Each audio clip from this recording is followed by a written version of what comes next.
notion of a global cataclysm, roughly 12,500, 12,800 years ago. It made sense to me in 1995 when I wrote Fingerprints of the Gods, but there was no compelling evidence for a global cataclysm then.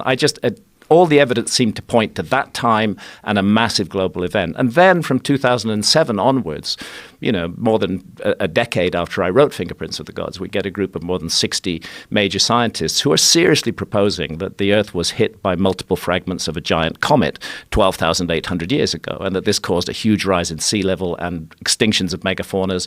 They are not saying that it also wiped out a lost advanced civilization of prehistory.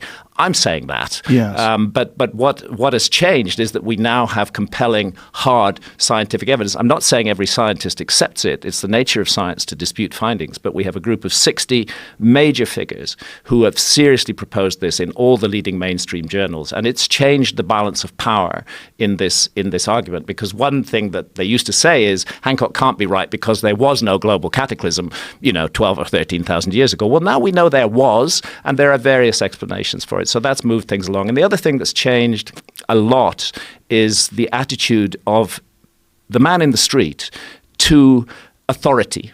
That has changed. Back in the 90s, authority figures were the gatekeepers. They controlled everything. If an authority figure in a discipline like archaeology said, Hancock is completely wrong, he's made all this stuff up, that would generally be believed, not by everybody, but by the majority of people. Today, to have a mainstream authority figure say that to me is actually an advantage, because people are so distrustful of authority, and rightly so, because we've been lied to by authority figures in all fields for so long.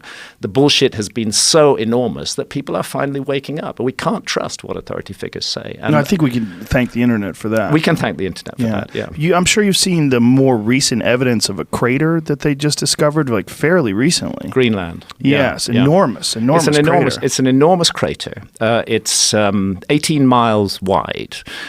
It had not been discovered before because it's under ice. It's under a lot of ice. At the end of the Ice Age, Greenland was one area which never lost its ice cover completely, whereas North America, everywhere north of Minnesota, was covered in ice a mile, sometimes 2 miles deep. Europe, the same, Northern Europe. But Greenland kept its ice, whereas the other parts of the world lost their ice at the end of the Ice Age.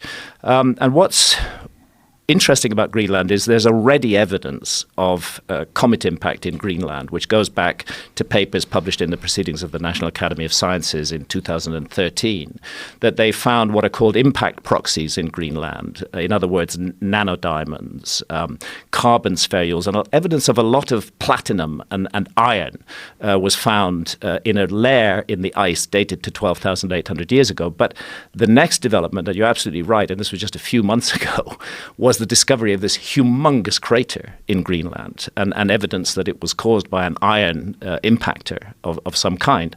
Now, dating of it, I would be irresponsible to say that crater definitely dates to 12,800 years ago, because the work has not been done to prove that yet. But what I can say, and what the specialists who have explored and excavated the crater are saying, is that it's recent.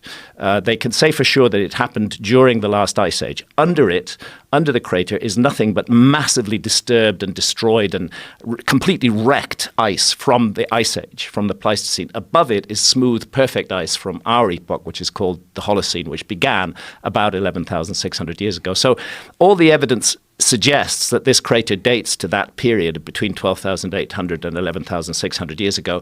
But to absolutely confirm that, more work needs to be done. But it's part of a growing pattern. The Younger Dryas impact scientists, they call themselves, they call this the Younger Dryas impact hypothesis. And it's because there was a period in the Earth's geological history that geologists call the Younger Dryas, which lasted for 1,200 years, from 12,800 to 11,600 years ago. It's a very mysterious period. We see all the megafauna dying off suddenly and rapidly. We see rises in sea level. We see a huge collapse in global temperature. It's a cataclysmic epoch, and what is becoming clearer and clearer is that the evidence that a comet was behind it is extremely strong. And as more and more evidence comes in, we realize how widespread it was. So they found evidence of the impacts as far south as Antarctica now. Previously, they were focused very much on North America, now as far south as Antarctica, as far east as Syria. This was truly a global event, and it changed the world. And I think, and it's my case, that it wiped our memory of a previous episode of human civilization, that right at the epicenter of this cataclysm was a civilization that we would regard as advanced, not a simple hunter-gatherer civilization, which was utterly wiped out in this cataclysmic event.